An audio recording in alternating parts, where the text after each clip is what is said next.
كتبنا الكتاب وحصلت مشاكل، تمام، يعني يعتبر ما دخلناش. ايه حقوقها؟ نص المؤخر فقط لا غير، لا ليها متعة ولا عد.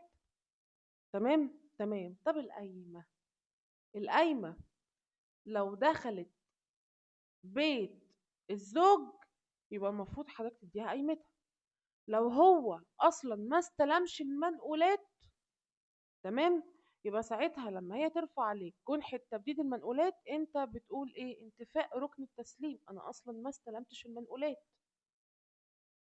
لكن لو انت استلمت المنقولات فالقايمة من حقها، عشان انت خلاص كتبت القايمة.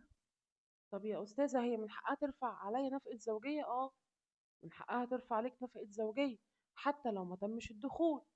انت مش عايز ان هي يتصرف عليها وشايف ان هي اللي متسببة والكلام ده كله، قدامك حلين: لا تعمل انذار بالطاعة وتلزمها ان هي تدخل بيت الزوجية، لا اما ايه؟ تطلقها غيابي.